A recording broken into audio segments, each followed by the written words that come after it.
Mama saya cuma sedih, mama saya cuma pelukin saya dari belakang, mama saya cuma bilang, terima kasih anak saya sudah sembuh gitu. Mereka berterima kasih kepada Tuhan tapi nggak tahu Tuhannya tuh siapa. Karena kita ini punya agama nih, agama nenek moyang nggak bisa ditinggalin. Ketahuan lah di situ bahwa ada tumor otak di antara otak dan batang otak itu dia. Tidak ada pengharapan lagi pada Tuhan pastinya. Nah, Tuhan, kok Tuhan izinkan kami masih muda gitu, anak masih kecil, baru lahir ada tumor dan terus itu kan di kepala. Benarkah doa bisa mengubah sesuatu? Pertanyaan ini seringkali kita rasakan dan membuat keraguan muncul dalam hati kita. Kita bertanya, apakah Tuhan mendengar doaku? Atau dia diam saja? Karena seringkali kita menunggu jawaban namun keadaan tidak kunjung berubah. Sama seperti sahabat kita yang satu ini. Ia adalah seorang ibu yang lahir dari keluarga non-Kristen. Sejak muda ia mengalami pergumulan demi pergumulan. Bahkan ia sempat mengalami serangan kuasa gelap. Penasaran dengan kisahnya? Mari kita saksikan kisah yang satu ini. Kisah yang saya alami, betapa besar kasih Tuhan atas hidup dan kehidupan saya. Dimana kalau saya menceritakan kasih Tuhan itu, kuasa Tuhan tuh bekerja luar biasa. Papa saya membesarkan saya dengan agama yang memang dari nenek moyang. Agama menurut papa saya itu sepertinya kurang begitu penting gitu. Walaupun kita punya agama tapi kurang begitu disorot gitu kan. Waktu saya umur 19 tahun, saya bekerja waktu itu di kantor dan di situ ada teman sahabat saya yang bekerja di kantor cabang. Dia agamanya dari seberang. Waktu itu dia menyatakan suka sama saya dan saya cerita sama laki-laki itu bahwa papa saya mau menginginkan itu menantunya itu sama-sama kita seiman gitu. Dengan berjalannya waktu, saya nggak tahu dia sakit hati atau bagaimana karena waktu dia menghilang sekian lama dan nggak pernah telepon-telepon gitu kan di kantor, itu saya merasa ada sesuatu yang aneh dalam diri saya. Pas saya perhatiin gitu kan, saya lihat kenapa ya diri saya kok saya inget-inget laki-laki itu terus, saya inget dia gitu kan. Kayaknya ada sesuatu nih. Nah itu mulai badan saya tuh kayak rasa aneh gitu. Waktu pulang kantor, saya itu pingsan. Papa mama saya bawa saya ke dokter cek darah itu nggak ada hasilnya biasa normal. Dokter kasih obat juga, saya minum seperti biasa tapi itu nggak pengaruh. Akhirnya saya cuma diam dan saya mematung dan saya nggak mau komunikasi sama orang-orang di sekitar. Dan saya nggak kenal papa mama saya. Pada saat saya udah nggak inget orang, papa mama saya bingung kenapa gitu. Tapi saya sebut nama laki-laki itu terus saya sebut terus. Ada temannya kasih tahu. Coba ada paranormal di Tangerang, bawa aja ke sana. Papa saya karena nggak punya pegangan dalam hidup. Akhirnya papa saya itu bawa ke sana.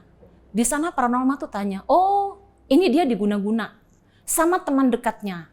Ini harus diobatin, nggak lama sih, kurang lebih pertemuan 4-5 kali. Papa saya percaya kayak gitu, akhirnya saya diobatin. Sakit itu yang saya alami itu nggak lama, 27 hari. Dan hari ke-27-28 itu tuh saya sakit dan memang itu terbaring dan saya nggak bisa jalan. Terus mulutnya berbusa. Tapi papa mama saya nggak panik. Papa mama saya cuma pasrah, mama saya berdoa gitu kan. Tapi waktu itu berdoanya bukan di dalam Tuhan. Dia percaya kata paranormal itu bahwa besok beberapa hari ke depan dia akan sembuh gitu. Nah pada saat saya mengeluarkan busa itu dan saya terbaring lemah nggak bisa jalan, di situ saya mengalami perjumpaan dengan Tuhan. Yang saya alami itu, saya itu ada di awan-awan. Tiba-tiba ada cahaya. Cahaya itu terang sekali. Dan seperti menjemput saya, kasih tangan gitu seperti ini. Kenapa mereka enggak gosong gitu kan. Terus Tuhan bilang, itu adalah api kekal. Nah, setelah itu Tuhan menjumpai saya secara pribadi. Tuhan bilang, Elia, saya mengasihi kamu. Tuhan Yesus itu bilang apa? Akulah jalan dan kebenaran dan hidup. Tidak seorang pun yang datang kepada Bapa kalau tidak melalui aku. Elia tahu, aku ini siapa? Saya bilang, ini Yesus kan? Saya bilang gitu, iya.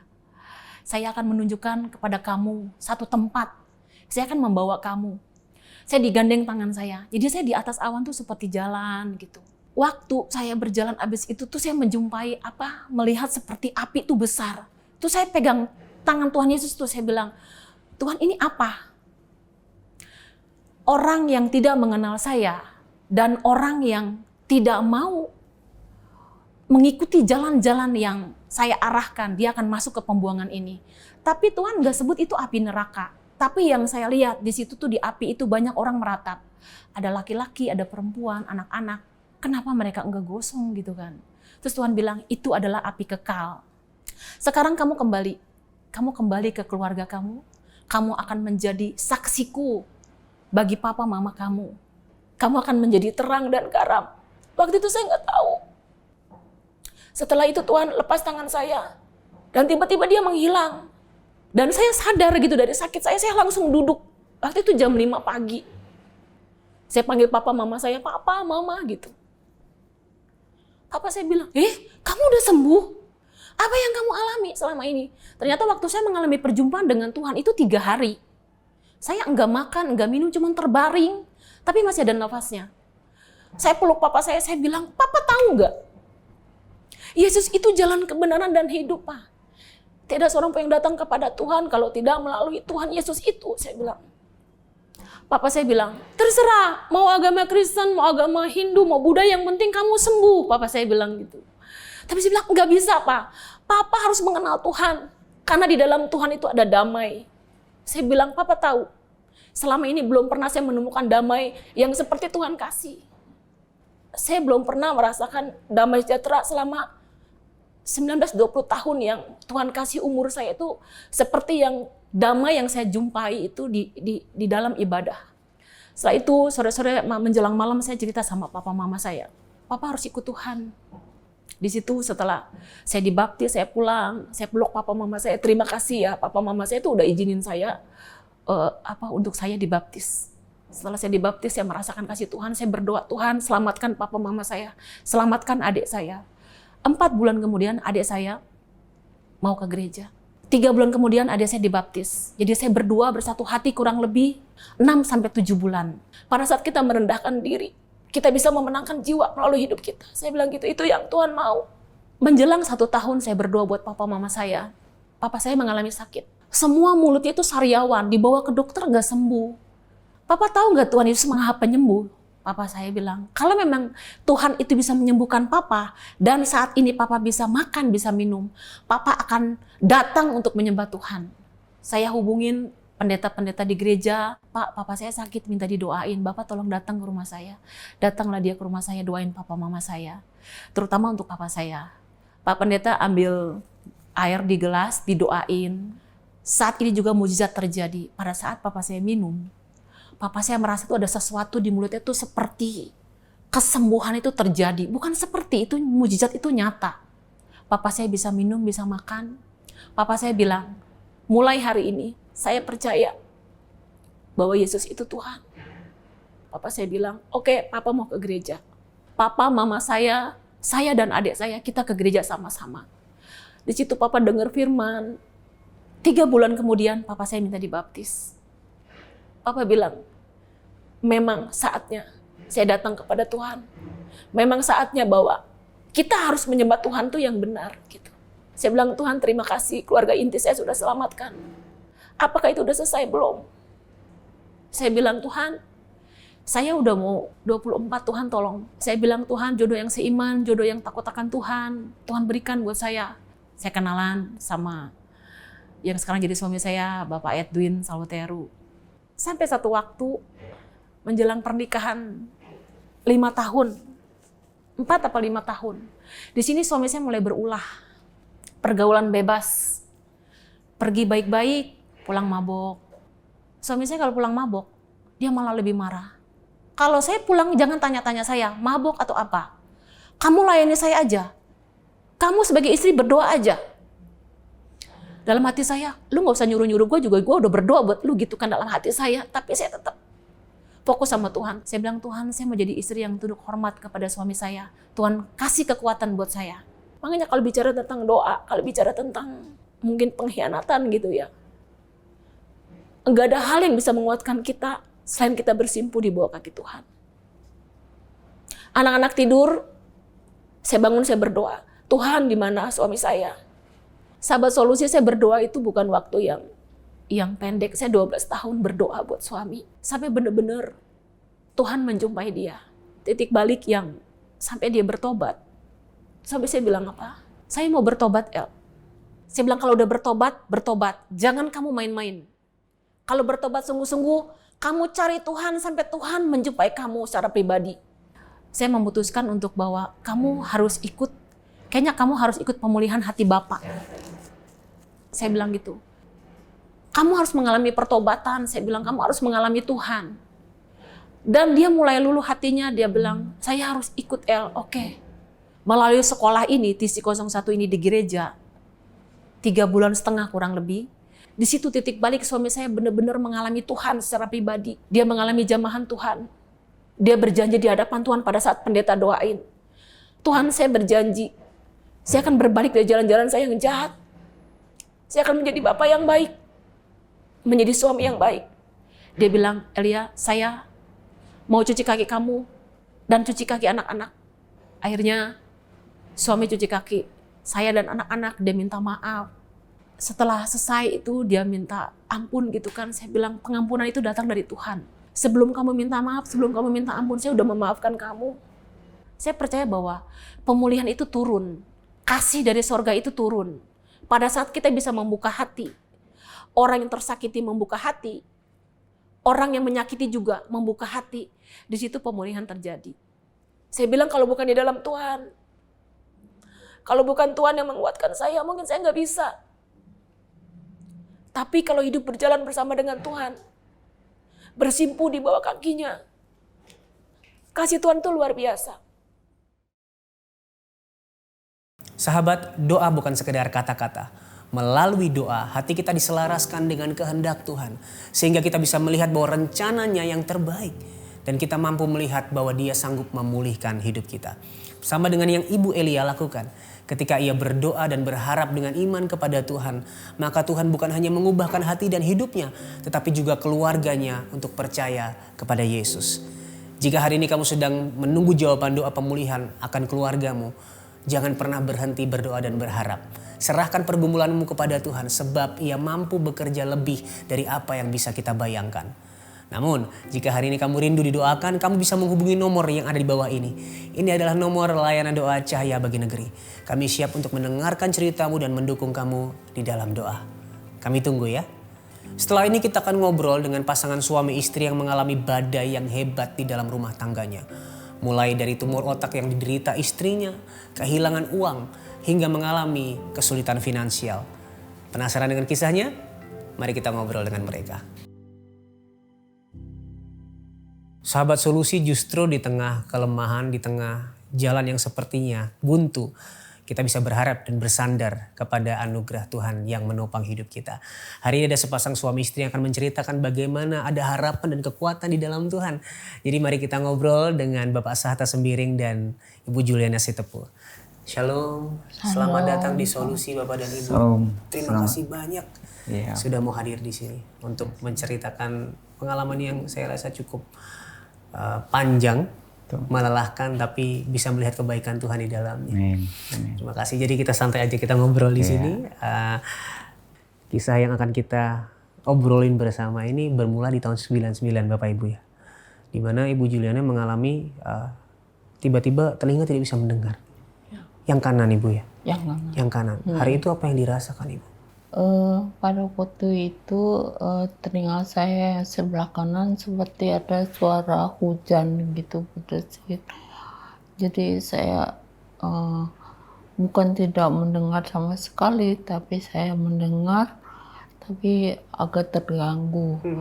Jadi pada saat itu saya dibawa ke THT dan di sana ya dirawat selama lebih kurang 1 minggu dan kemudian di scanning ya, dan pada saat itu tidak ditemukan apa-apa gitu, jadi kesimpulan hanya tuli mendadak gitu. Ya. Dan ternyata setelah kira-kira 2 tahun berjalan, ketika hamil anak kedua ya, mengandung anak kedua itu, Ibu Julia mengalami kebas di muka dan sama di sebelah kanan. Ya, itu tiba-tiba di bulan keberapa itu Bu kira-kira?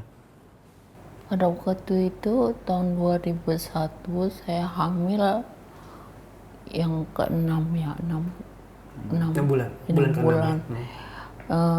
Saya merasakan, nggak tahu, saya agak lupa tuh, jari tangan saya ada satu yang kebas dan pipi kanan saya udah mulai kebas gitu.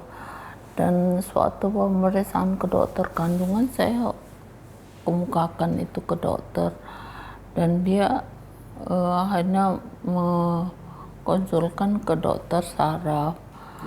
Dan saya waktu itu ke dokter saraf dan dikatakan ini kayaknya ada gangguan saraf ke berapa gitu, nanti bisa dilakukan MRI gitu. Dan waktu itu kita cari ini ya, second opinion gitu ke dokter yang lain gitu kan. Dan waktu itu juga dokter bilang mungkin ini saraf ke berapa ya, 7 atau berapa,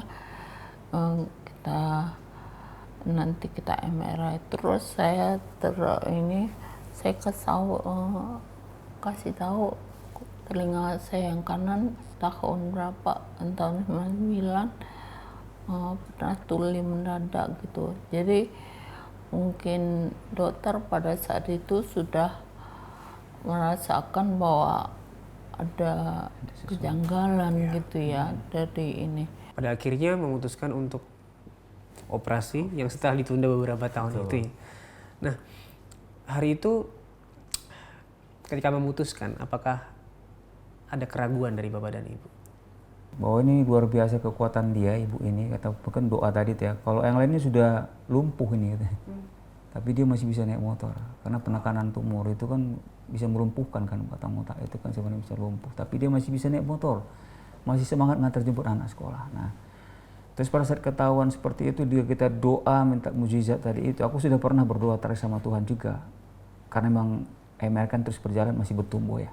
Aku berdoa sama Tuhan juga, Tuhan, kalau memang sembuh istriku ini, ya mukjizatmu mengangkatkan sembuh. Kalau memang jalannya operasi tuh, kehendak-mu yang jadi. Nah itu memang sudah berdoa terakhir lah, karena sekian tahun gitu kan ya. Hanya satu, kita berharap pada Tuhan, apapun itu keputusan Tuhan terbaik gitu kan. Tapi aku sudah berdoa, Tuhan kalau memang kau izinkan dia harus operasi. Kalau memang kau bisa angkatkan sakit tumor itu tidak operasi, kehendak-mu yang jadi. Tapi kalau memang dia harus operasi, kehendak Tuhan yang jadi. Nah itu yang ada kelegaan. Jadi udah kita siap untuk melakukan operasi itu. Gitu. Terus saya dilakukan operasi. Ya sebelum masuk operasi, saya melihat memang banyak banget keluarga yang ini. Orang tua saya juga dari Medan, tua saya, kakak saya datang. Memang dari awal pun sebelum operasi, dokter sudah menyatakan nanti kalau diangkat ini mukanya miring, keseimbangan terganggu gitu. Tadi kan kita berbicara bagaimana sejak awal menunda operasi itu Bapak dan Ibu terus hidup di dalam doa ya. Terus memanjatkan doa kepada Tuhan, memohon, berbicara kepada Tuhan. Nah, seberapa jauh doa ini memberikan kekuatan bagi Bapak dan Ibu dalam melewati sepanjang perjalanan ini? Sampai saat ini kita masih tegak berdiri karena kuasa doa sebenarnya. Dan ternyata memang doa itu bukan kami aja berdoa, seluruh teman-teman gereja dimanapun selalu mendoakan kami di dalam doa-doa syafaat mereka. Saat teduh mereka selalu mendoakan kami dalam kami menjalani proses ini yang jatuh bangun lah sebenarnya.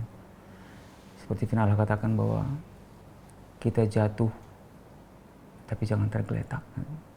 Kita harus bangkit lagi, berjalan lagi, jatuh, bangkit lagi, berjalan. Satu kuncinya adalah kekuatan doa itu dan pengharapan sama Tuhan.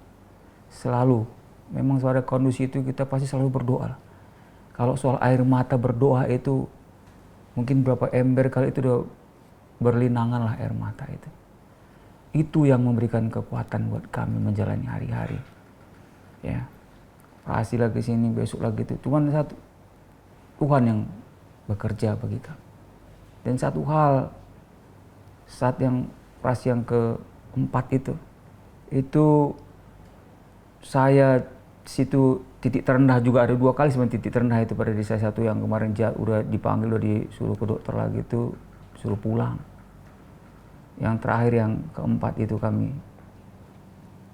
pada saat ada ruangan ibadah juga di situ. Boleh juga dilihat itu diambil tumor itu kan bisa dilihat kayak tetelan gitu. Ada videonya juga kan ke rumah sakit itu kan dilihatin. Saya di ruangan dengan pendeta berdoa.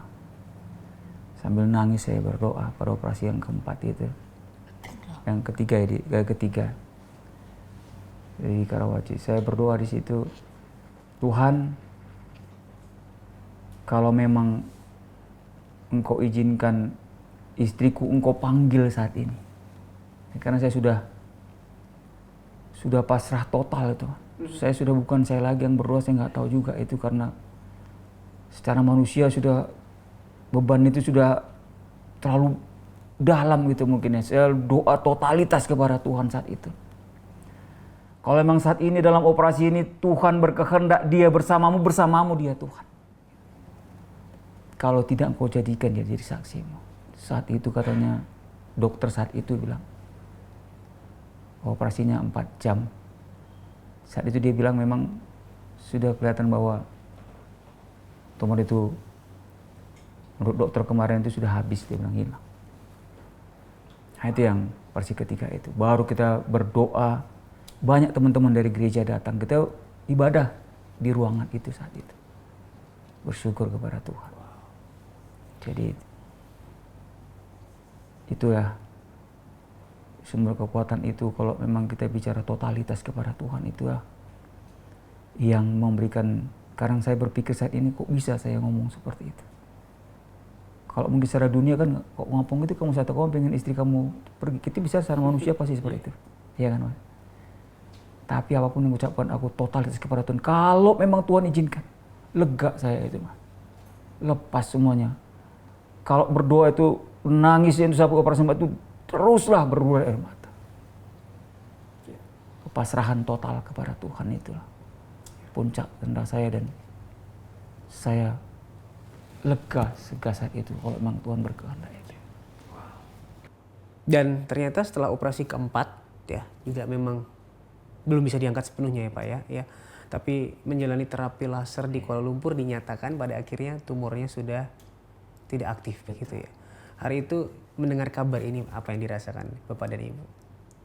Setelah operasi yang 2007, sebelumnya April 2007 ibu saya meninggal di Medan dan pada saat itu saya tidak pulang ke Medan. Jadi yang pulang bapak sama anak saya yang gede. Saya nggak ikut karena kondisi fisik saya tidak memungkinkan untuk pulang. Jadi saya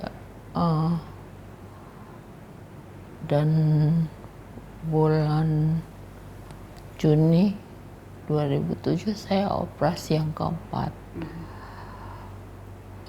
Tapi waktu itu tidak bisa diambil semua dan dokter bilang sisanya di Cyberknife. Waktu itu di Indonesia belum ada, sekarang udah ada. Waktu itu kita ke Kuala Lumpur Juli ya. Agustus Kita ke Kuala Lumpur dan dilakukan Cyberknife di sana. Untuk pelaksanaan itu memang awalnya tuh tidak langsung hilang karena dia mungkin ada proses lagi gitu, jadi dia mungkin malah membengkak gitu. Jadi setelah beberapa lama dia mulai mengecil gitu, jadi hancur gitu mungkin ya, tapi memang tidak total banget, tapi tidak berkembang lagi gitu. Jadi untuk apa yang sudah terjadi itu prosesnya kan tidak sebentar ya, dan tidak murah. Jadi dengan kenyataan yang sudah kita bersyukur, walaupun mungkin secara fisik banyak gangguan yang penurunan fungsi-fungsi dari organ tubuh saya gitu. Mungkin secara manusia mungkin untuk beradaptasi agak susah ya,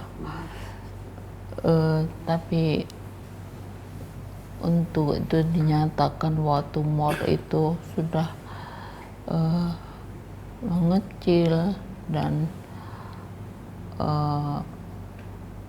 tidak berkembang lagi gitu, itu merupakan suatu hal yang luar biasa yang kita rasakan gitu. Doa orang Kristen bukanlah percobaan untuk membuat Allah memenuhi list keinginan kita. Doa orang Kristen lahir dari sebuah kebenaran. Kita bukanlah pengemis yang meminta-minta, namun anak-anak dari Bapa di surga. Hari ini kita berani datang kepadanya dan berdoa sebagaimana 1 Yohanes 5 ayat 14 berkata, dan inilah keberanian percaya kita kepadanya, yaitu bahwa Ia mengabulkan doa kita jikalau kita meminta sesuatu kepadanya menurut kehendaknya. Hari itu Yesus di Getsemani berdoa, bukan kehendakku namun kehendakmu ya Bapa yang jadi. Yesus sang anak Allah dijawab doanya dengan salib dan penderitaan. Agar hari ini ketika kita berdoa kita mendapatkan kasih Bapa. Ia rela mendapatkan tidak di atas kayu salib. Agar hari ini kita tahu dan percaya doa kita dijawab dengan ya dan amin apabila kita berdoa menurut kehendaknya. Hari ini jangan berdoa untuk meminta Tuhan menuruti kehendak hati kita. Berdoalah agar hati kita selaras dengan kehendak Tuhan. Dan jika hari ini kamu rindu untuk sama-sama berdoa karena kamu sedang mengalami pergumulan yang berat, mari kita berdoa bersama-sama. Bapa di surga, hari ini kami datang kepadamu bukan sebagai pengemis yang meminta-minta, tapi sebagai anak-Mu yang berani berkata, kami percaya pada kehendak-Mu sebab Engkau tahu yang terbaik bagi kami. Terima kasih Tuhan karena berkat Kristus Yesus kami hari ini bisa dengan berani menghampiri Engkau, memohon, meminta di tengah pergumulan kami, di tengah persoalan kami. Dan dengan yakin Engkau menjawab doa kami apabila kami berdoa menurut kehendak-Mu. Hari ini apapun yang terjadi dalam hidup kami, biar kehendak-Mu yang jadi. Karena kami percaya yang terbaik itu Engkau kerjakan dalam hidup setiap kami. Apapun permasalahan kami, apapun pergumulan kami, Engkau ada menyertai kami. Demi nama Yesus kami sudah berdoa dan mengucap syukur. Amin. Sahabat, di dalam kehidupan selalu ada masa sulitnya. Tetapi percayalah Tuhan selalu menyertai kita dan Dia mendengar setiap doa kita. Jika hari ini kamu rindu untuk didukung dalam doa, kamu bisa menghubungi nomor yang ada di bawah ini. Ini adalah nomor layanan doa Cahaya Bagi Negeri. Kami siap untuk mendengarkan ceritamu dan mendukung kamu di dalam doa. Ingat, kamu tidak perlu melewati ini sendirian. Ada Tuhan yang menyertai kamu dan ada kami yang mendoakan kamu. Kami tunggu ya. Melalui program ini kami melihat hati yang dipulihkan, hidup yang diperbaharui, dan harapan yang hilang kembali menemukan kekuatan di dalam Tuhan. Jadilah cerita pemulihan ini dengan cara scan QR Code yang ada di layar kamu. Melalui setiap pemberianmu, program ini bisa menjangkau lebih banyak orang. Dan saya percaya semakin banyak orang yang akan mengalami kasih Tuhan melalui pemberianmu. Terima kasih sudah menyaksikan acara ini. Sampai ketemu di episode selanjutnya. Ingat, Tuhan Yesus sangat mengasihimu. Dan apapun permasalahanmu, di dalam Tuhan pasti ada solusi.